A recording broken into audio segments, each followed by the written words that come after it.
கர்த்தருடைய பரிசுத்த நாமத்துக்கு மகிமை உண்டாவதாக. ஏலோகிம் இடையில் வார்த்தை நிகழ்ச்சி மூலமாக யாரை நான் சந்திப்பில் பெரிய மகிழ்ச்சி அடைகிற இந்த காலை நேரத்தில் உன்னதமான ஆண்டவரை எல்லாரும் சேர்ந்து உயர்த்தி நம் கர்த்தர் நாமத்தை மகிமைப்படுத்த போகிறோம். உடைய கிருபை இல்லாம எங்களால் வாழவே முடியாதுப்பா, உடைய கிருபை எங்களை தாங்கினதே என்று சொல்லி இந்த உன்னதமான ஆண்டவரை உயர்த்தி நம்ம பாட போகிறோம். உங்களுடைய கிருபை இல்லாம ஒரு நாள் நாங்க வாழவே முடியாதுன்னு சொல்லி ராஜாதி ராஜா உயர்த்தி நம்ம பாடுவோமா? ஆமென். உங்க கிருபை இல்லாம வாழ முடியாதையா, உங்க கிருபை இல்லாம வாழ தெரியாதையா. நான் நிற்பதும் உங்க கிருபதா, நான் நிலைப்பதும் உங்க கிருபதா, நான் நிற்பதும் நிலைப்பதும் உங்க கிருபதானப்பா. சரி பாடுவோமா? நான் நிற்பதும் நிலைப்பதும் உங்க கிருபதானப்பா, உங்க கிருபை இல்லாம வாழ முடியாதையா, உங்க கிருபை இல்லாம வாழ தெரியாதையா. நான் காலையில் எழுந்தவுடன் புது கிருபை தாங்கினது, காலைதோறும் உடைய கிருபை புதிதாய் இருக்கிறது. வேதத்தில் சொல்லப்பட்டபடியே அனுதினமும் நாங்கள் உடைய கிருபையினால நிரப்பப்பட ஆண்டவரே எங்களை அர்ப்பணிக்கிறோம்ப்பா. நீரே எனக்கு அரணும் கோட்டையும் பலத்த துர்கமா நீரே என்று சொல்லி பாடுவோமா? ஆமென்.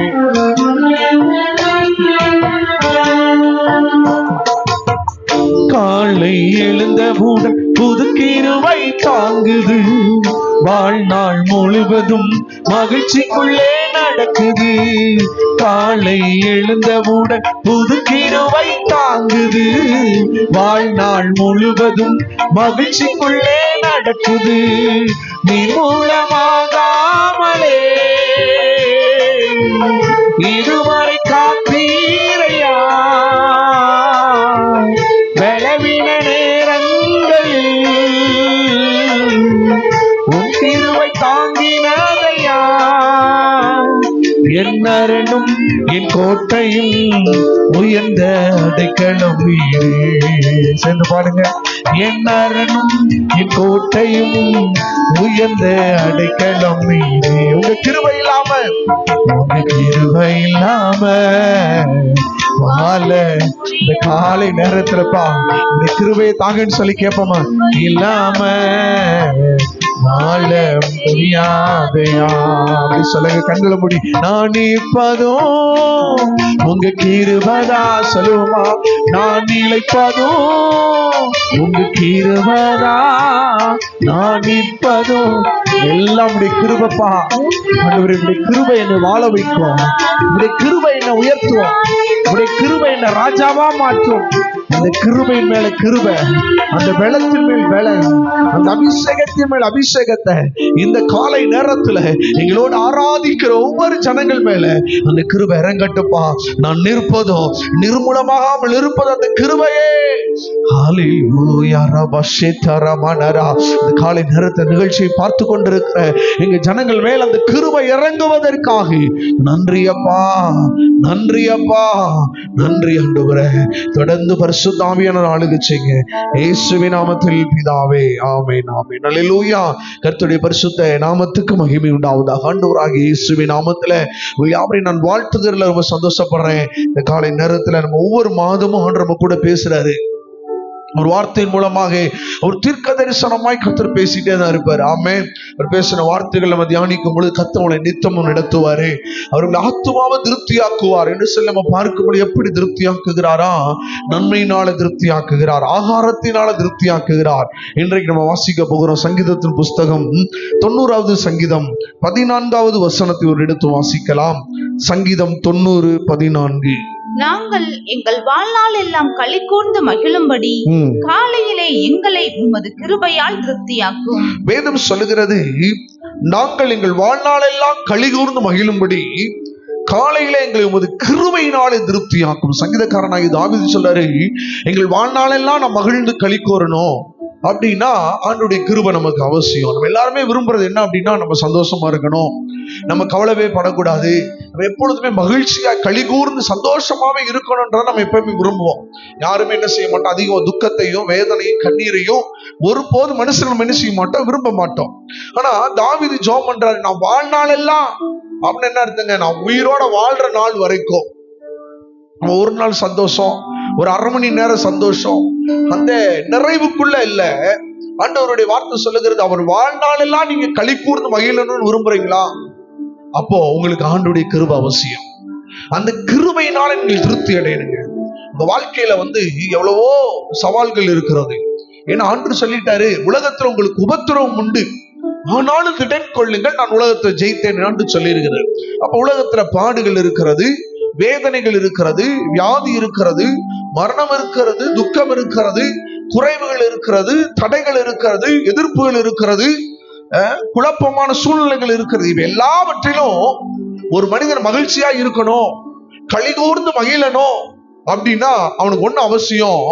இவ்வளோ சவால்கள் நிறைந்த இந்த உலகத்துல, இவ்வளவு பிரச்சனை நிறைந்த இந்த பூமியில அவனுக்கு என்ன அவசியத்தை வேணும் அப்படின்னு வேதம் சொல்லுகிறதுனா, கிருபையினால திருப்தி அடையணுமா. ஒரு அல்லேலூயா சொல்லுங்களேன். இந்த கிருபை உங்களுக்குள்ள இருக்கும் பொழுது, இந்த கிருபை வாழ்நாளெல்லாம் உங்களுக்கு சந்தோஷத்தை கொண்டு வரும். அப்ப நம்ம எப்பவுமே ஆண்டவருடைய கிருபையில பலன் அடையணும்னு ஆண்டு சொல்றாரு. அல்லேலூயா. தாவீது சொல்றாரு, நான் கிருபையை என்ன செய்கிறேன், விரும்புகிறேன், ஜீவனை பார்க்கிலும் உடைய கிருபை மேலானது. பிரியமானவர்களே, இந்த கிருபை என்ன செய்யக்கூடாது, அசட்டை பண்ணக்கூடாது. கிருபை அப்படின்னா நம்ம எல்லாருக்கும் நன்கு தெரியும், தகுதி இல்லாத ஒருவனுக்கு தேவனுடைய கண்கள்ல கிடைக்கிற ஒரு தயவு, ஒரு இரக்கம் தான் என்னதுங்க, கிருபை அப்படின்னு சொல்லி பார்க்கிறோம். கிருபைன்னு சொன்னா அனைவரும் நன்கு அறிந்திருப்பீங்க. கிரேஸ், இரக்கம், தயவு, காருண்யம், அருள், அபிஷேகம் என்று சொல்லி அநேக விதங்களில இந்த கிருபையை குறித்து நம்ம அறிஞ்சிருக்கிறோம். தேவனிடத்திலிருந்து வருகிற நன்மை, தேவனிடத்திலிருந்து வருகிற ஆசீர்வாதம், தேவனிடத்திலிருந்து வருகிற இரக்கம், தேவனிடத்திலிருந்து வருகிற இந்த தயவை குறித்து நம்ம பார்க்கிறோம். அல்லேலூயா.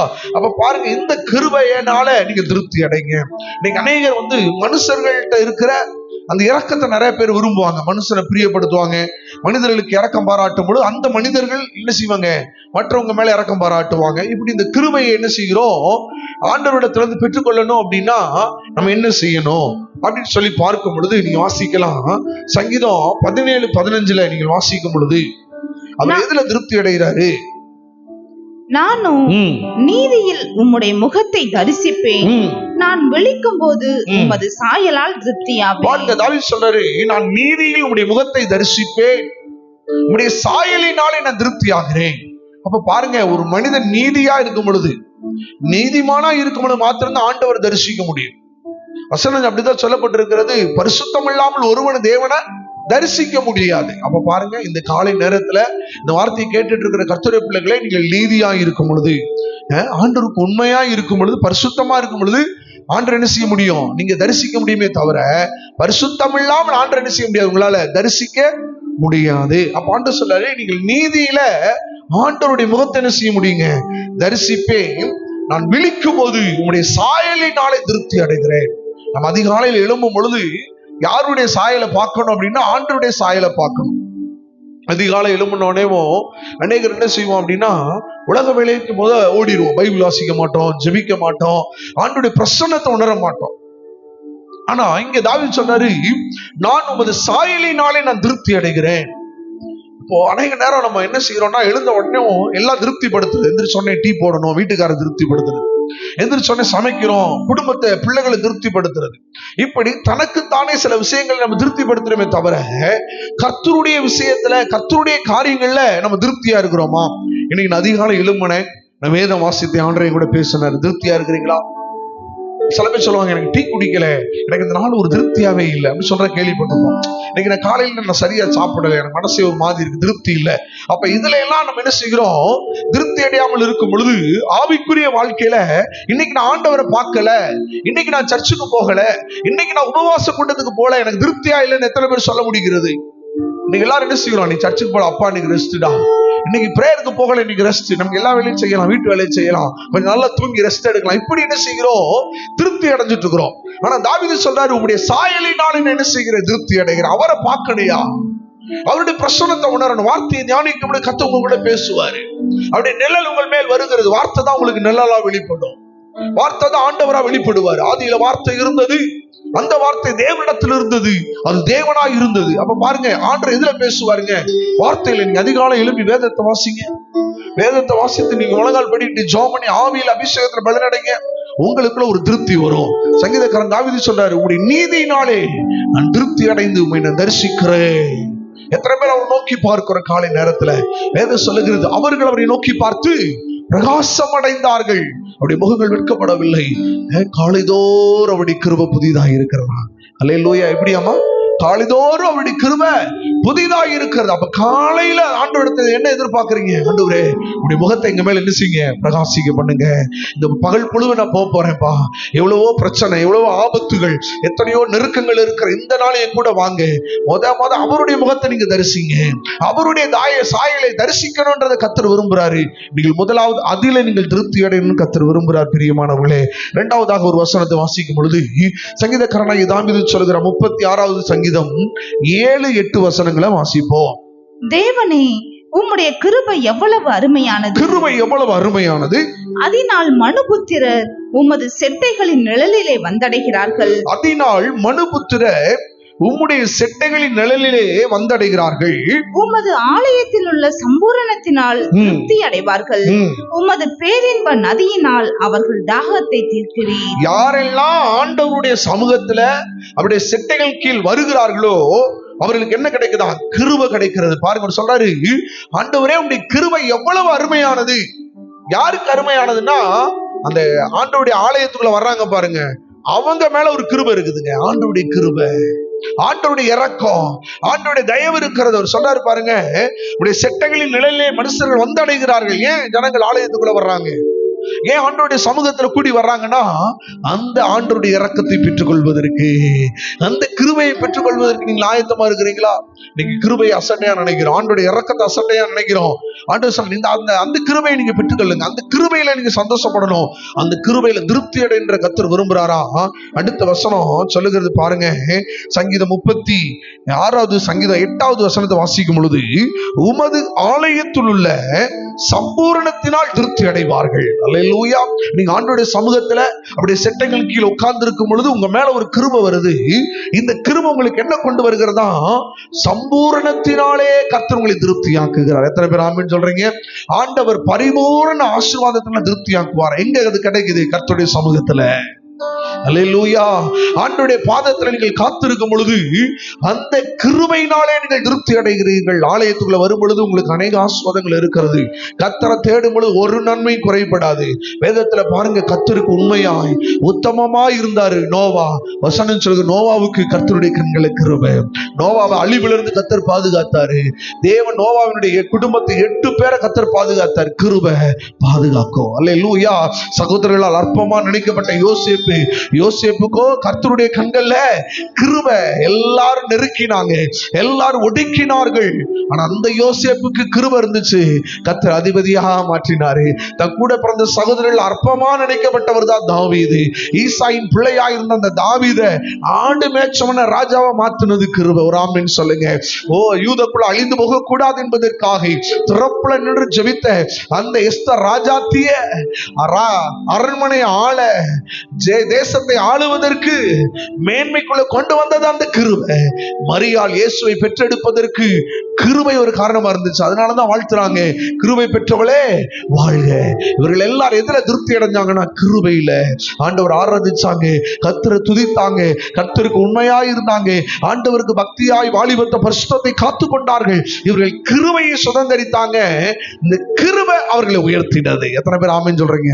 கிருபை அவர்களை வாழ வைத்தது, கிருபை அவர்களை பாதுகாத்தது. இந்த வார்த்தையை கேட்டுக்கொண்டிருக்கிற கர்த்தருடைய பிள்ளைகளே, இந்த 6வது மாதம் தேவன் உங்களை பார்த்து சொல்றாரு, நீங்கள் கிருபையினால திருப்தி அடைங்க. எனக்கு இந்த கிருபை போதுன்னு சொல்லி நோவாவை போல, யோசேப்பை போல, தாவீதை போல, எஸ்தரை போல, மரியாளை போல அந்த கிருபை நீங்கள் சார்ந்து கொள்வீர்களானால் இந்த கிருபை உங்களை உயர்த்தும், இந்த கிருபை உங்களை வாழ வைக்கும்.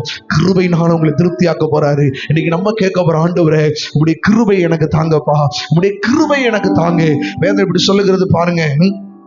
சகரியாவின் புஸ்தகம் சகரியாவின் புஸ்தகம் 12வது அதிகாரம் 10வது வசனத்தை மாத்திரம் வாசித்து நம்ம ஜெபிக்க போகிறோம். சகரியா 12:10. நான் தாவீது குடும்பத்தாரின் மேலும் எருசலேம் குடிகளின் மேலும் கிருபையின் ஆவியையும் விண்ணப்பங்களின் ஆவியையும் என்ன ஆவியை ஊற்ற போறேன்? கிருபையின் ஆவியையும் விண்ணப்பத்தின் ஆவியை ஊற்றுவேன். இன்னைக்கு ஆண்டவர் சொல்றாருங்க, உங்க மேல அந்த ஆவியை கர்த்தர் வைக்க போறாரு. எனக்கு கேளுங்க, ஆண்டவரே எனக்கு ஒரு கிருபையின் ஆவியை தாங்கப்பா. என் மேல உடைய கிருபை இருக்குன்னு எத்தனை பேர் கேட்க, என் மேல அந்த கிருபையை தாங்க.